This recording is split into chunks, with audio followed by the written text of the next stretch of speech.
believe you have started the new year with full of energy and with a whole bunch of new plans and ideas. In this video, I'd like to tell you 4 things that all successful language learners keep doing to achieve what they want to achieve. And at the later part of this video, I also share with you a small tip that will help you pronounce English in a better way.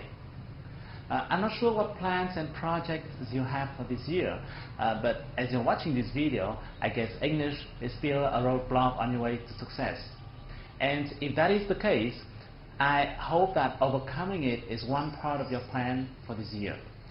I'm using the word overcoming because I don't like words such as enhance or improve. You may have been improving it for quite long already, haven't you? Learning English is not a long journey, and if you're tired of those improvement or enhancement or enrichment, that's a really good signal.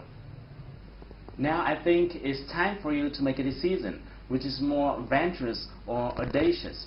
A decision says you have overcome the language obstacle at a specific point of time that we can see it clearly in the near future, such as by the end of this year or in the middle of the next year, at the time you have been able to hear and speak or even present in English confidently, no matter you're in a meeting with your foreign partners or in a job interview with a multinational corporation.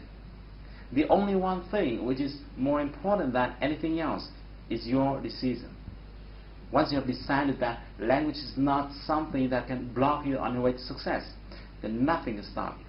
Nothing. For several years, I have been observing many language learners, and I kept wondering why some people can learn faster than others. And I have found that there are 4 things that all successful language learners do. If you're not doing these 4 things, you better do them right now. Number 1, set a goal. Well, it's not new, isn't it? But it's a must. If you don't have a goal, you're not serious. And you need to make sure that your goal must be specific. It must be clear, and this one is important. You must believe in that goal. A goal doesn't make sense if you don't believe in it. Number 2, slice it into small pieces. Make it easy. Make it comfortable. There's a famous question that says, how to eat an elephant? And his famous answer is, just eat it, one bite at a time. You should do the same with your goal.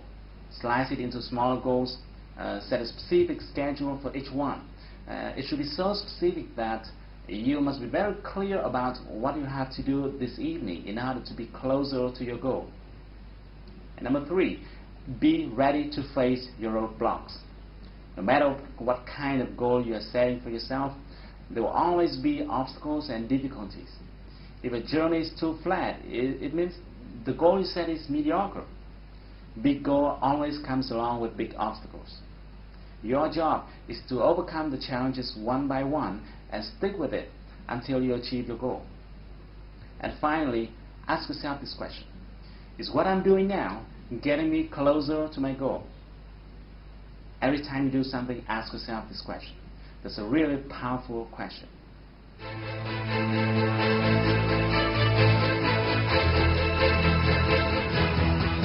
Okay, in the next part, I'm going to share with you a small tip that will help you in pronunciation.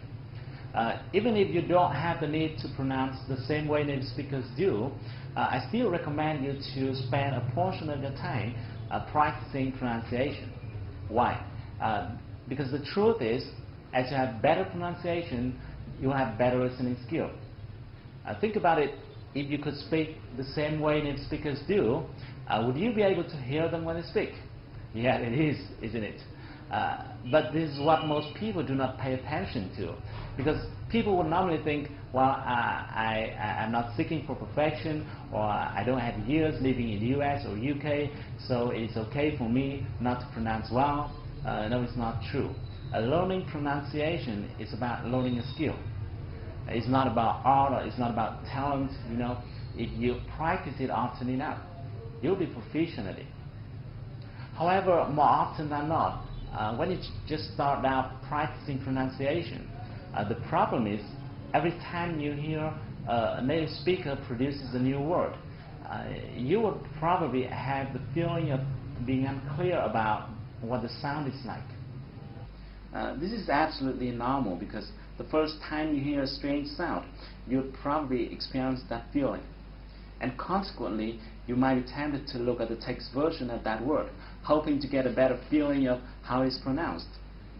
Even though doing that way may make you feel a bit more confident, but the fact is, looking at the text will likely drive you to pronounce the way which is not really close to the way native speakers do. In other words, the way a word is written may fool you and make it pronounced improperly. The reason is every language has its own way of pronunciation of a certain vowel or consonant. For example, the pronunciation of the consonant G in English, like Google, is slightly different from that of the G in Vietnamese. Or the vowel N in the word man is slightly different from the vowel An in Vietnamese. Therefore, in order to pronounce the way American or English people do, you need to ignore the writing aspect of words. What you should do is to close your eyes, focus into your ears, and to recognize the sound you hear. There's a simple technique that can help you recognize the sound more easily. When you listen to a word, split your listening focus into 3 parts. The first thing to focus into is the consonant of that word. Let's say you're listening to the word change. Focus into the sound ch. You'll find that this sound is similar to the consonant of words like choose or chat or cheer. The second thing to focus into is the vowel of that word. With the word change, this time you try to recognize the sound A. You'll find that this vowel is similar to the vowel of words like gain or rain or lane. And the last thing to focus into is the ending sound of or the final sound of that word. With the word change above, this time you try to recognize the sound J.